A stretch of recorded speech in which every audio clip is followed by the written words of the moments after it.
O jurista Ives Gandra Martins, em vídeo divulgado pelas redes sociais, explicou os motivos pelos quais os Estados Unidos negaram o pedido de extradição do jornalista Alan dos Santos e explicou como essa negativa deveria levar os três poderes brasileiros a uma reflexão sobre o estado do país. Ives Gandra Martins disse: a justiça norte-americana negou a extradição daquele jornalista Alan dos Santos, cuja prisão tinha sido pedida pelo Supremo Tribunal Federal sob a alegação de ataques à democracia nas suas manifestações. Ele explicou que quando se pede uma extradição, os países comparam as leis dos dois países antes de decidir pela extradição. O jurista relatou: os Estados Unidos não extraditaram o jornalista sob a alegação de que a liberdade de expressão é ampla no país. Gandra explicou que os juristas americanos perceberam que a acusação contra o jornalista era apenas a de ter expressado uma opinião. Ives Gandra Martins mostrou que o episódio confirma que no Brasil não estamos na vigência de uma democracia. Ele disse: o Brasil é uma democracia relativa porque não há liberdade de expressão, há presos por liberdade de expressão e há presos políticos. O jurista pediu aos três poderes uma reflexão sobre o que seria a verdadeira democracia de representação. Muitos jornalistas e veículos conservadores vêm sendo implacavelmente perseguidos, como é o caso da Folha Política. Nossa sede foi invadida e todos os nossos equipamentos foram apreendidos a mando do ministro Alexandre de Moraes. À época, o jornalista Alexandre Garcia assinalou que algo semelhante só havia ocorrido na ditadura Vargas, não havendo qualquer exemplo semelhante durante o tão falado regime militar. Mesmo em ditaduras consolidadas, não é comum que se apreendam todos os equipamentos em claríssima violação a tratados internacionais como o Pacto de São José da Costa Rica. Posteriormente, a Folha Política foi alvo do ministro Luiz Felipe Salomão, que ordenou o confisco da renda de diversas pessoas, sites e canais conservadores para impedi-los de exercer suas atividades. O confisco segue ocorrendo, dia após dia, e já subtraiu 32 meses da renda dos veículos e comunicadores afetados. O inquérito já está no quarto relator, o ministro Raul Araújo, e segue sendo transmitido de corregedor em corregedor, enquanto os comunicadores sofrem com as consequências do confisco. Outros jornalistas e comunicadores foram presos sob alegações como a de sair do país sem saber que estava sendo investigado. Um deles perdeu o movimento das pernas em um estranho acidente na cadeia, enquanto estava preso por crime de opinião. Ao conseguir refúgio em outro país, viu sua família ter suas contas bloqueadas para que não pudessem receber doações de pessoas que se sensibilizam com a situação de seus filhos. Vários pedem há anos que apenas devolvam seus equipamentos eletrônicos, inclusive com as memórias de entes queridos e da própria família. Outros buscaram refúgio em outros países e são considerados foragidos e são alvo de campanhas de difamação pela velha imprensa. As medidas arbitrárias impostas aos jornalistas e comunicadores por suas características processuais violam diversos artigos da Constituição e também de tratados como a Declaração Universal de Direitos Humanos e o Pacto de São José da Costa Rica, que protegem a liberdade de expressão e vedam tribunais de exceção. Os exemplos são muitos e a perseguição não cessa. Casas invadidas, redes bloqueadas, censura, bloqueio de contas, confiscos de bem, cancelamento de passaporte, proibição de contato, entre outras. Nos inquéritos políticos conduzidos em cortes superiores, basta que parlamentares de extrema esquerda apresentem relatórios ou reportagens produzidos por pessoas suspeitas e interessadas, acompanhados de listas de pessoas a serem perseguidas, para que essas pessoas sejam privadas de direitos fundamentais. Se você apoia o trabalho da Folha Política e pode nos ajudar a continuar nosso trabalho, doe qualquer valor à empresa Raposo Fernandes através do Pix, usando o QR Code que está visível na tela ou com o código ajude@folhapolitica.org. Se preferir transferência ou depósito, a conta da empresa Raposo Fernandes está disponível na descrição deste vídeo e no comentário fixado no topo. Há mais de 10 anos, a Folha Política vem mostrando os eventos da política brasileira e dando voz a pessoas que o cartel midiático quer manter invisíveis. Pix ajude@folhapolitica.org. Assista. A justiça norte-americana negou a extradição daquele jornalista Alan Santos, cuja prisão tinha sido pedida pelo Tribunal de Justiça, pelo Supremo Tribunal Federal Brasileiro, sob a alegação de ataques à democracia nas suas manifestações.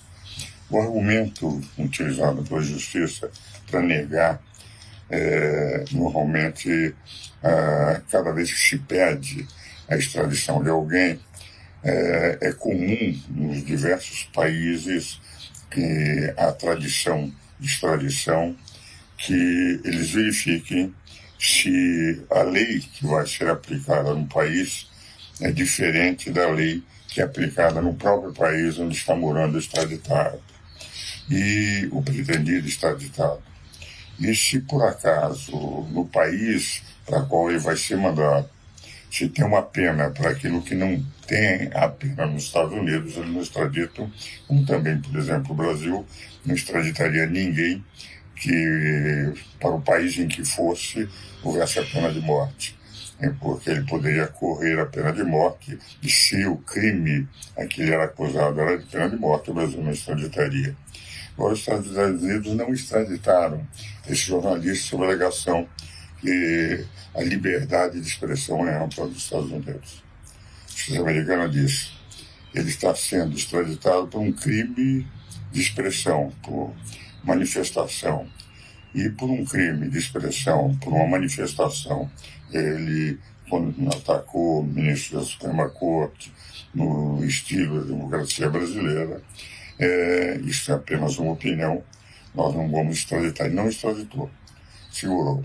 Se houver outros tipos de crimes que não de manifestação, que a liberdade de expressão é ampla nos Estados Unidos, nós extraditaremos, mas não por este.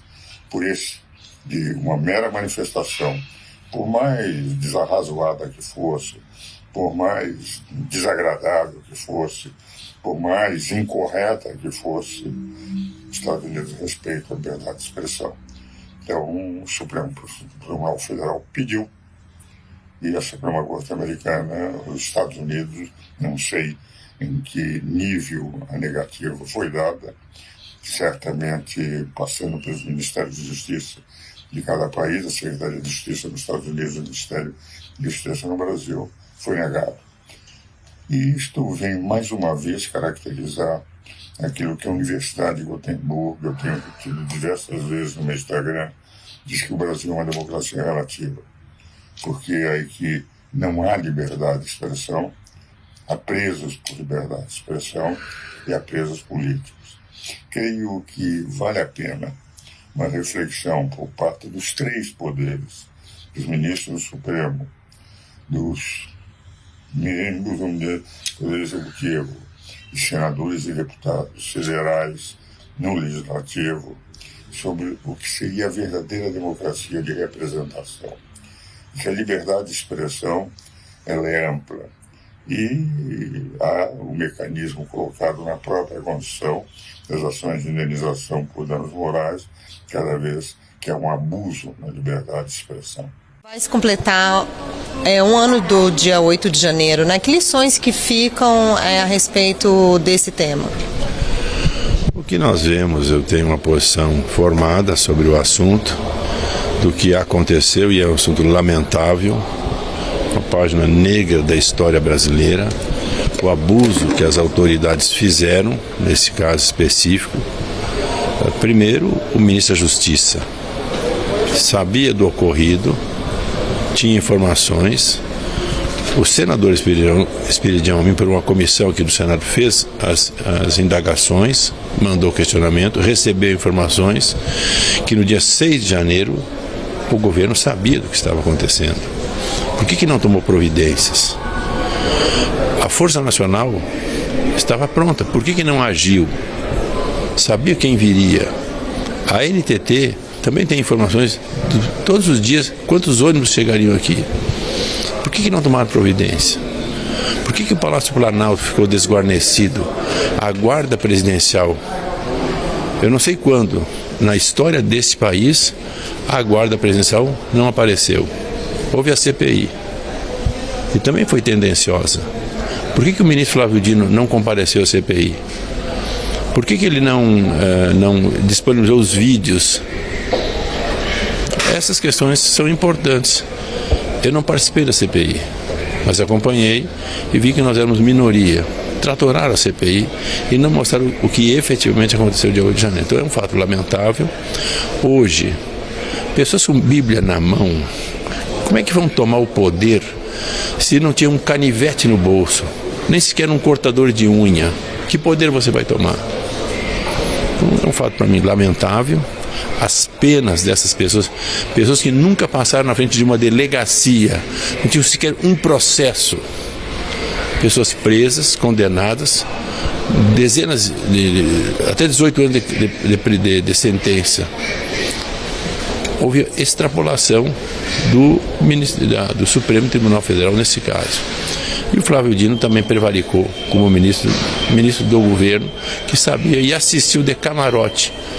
Estava no seu ministério, vendo as pessoas de bem chegarem ao Palácio Planalto, ao Congresso Nacional e também ao próprio Supremo Tribunal Federal. Por que essa casa, Câmara e Senado, prepararam seus agentes policiais? Prepararam. Por que o Palácio Planalto não fez nada? Abriu as portas sem a guarda presidencial. Isso é lamentável que tenha ocorrido e lamentamos as penas absurdas que ocorreram nesse caso. Obrigada,